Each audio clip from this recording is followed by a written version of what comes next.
Hi, I'm Michael Wood, a music writer at the LA Times. I'm here with Gerrick Kennedy, another writer from the Times, to talk about the nominations for the 56th Annual Grammy Awards, which came out Friday in a concert at the Nokia Theater in downtown LA. Gerrick, I think these nominations are in many ways a disaster. What do you think? In many ways a disaster. Yeah. The only image I can remember from Friday is, we got the nominations, Album of the Year, Sarah Bareilles, and you going absolutely insane. It was a dark moment for me. Yes. So that's one of the bigger surprises. So, it's a surprise, and I think it is. It typifies everything that's wrong with the Grammys for me. Sarah Bareilles, as our viewers might know, sort of sings tepid piano pop songs. The album is neither commercially nor artistically significant, Right. and yet the Grammys decide to give it a nomination in the flagship album of the year category.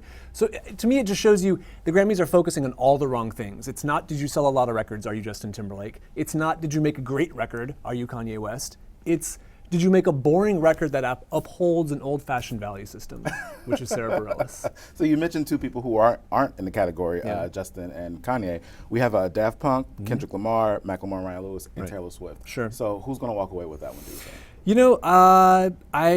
It cannot be Sarah Bareilles because I'll just have to move to Canada or something. I could see Daft Punk. I mean, Daft Punk also sort of a traditional values, right, like musicianship, etc.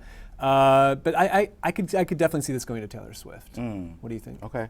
I would love for that to be a Kendrick win, just because I think, storytelling, is what I think about the most when I think of that album. And it just was so incredible, how he started that album from top to bottom. And, when I look at everything else that came out this year, that really sort of made the most noise, especially with critics. But then also, I was surprised that Yeezus wasn't there. But, you have two rap albums in the category between that and Macklemore. I have a fear that Macklemore is going to walk away the big winner of not just that, but of the entire night. So that's my concern. But I would hope Kendrick gets that.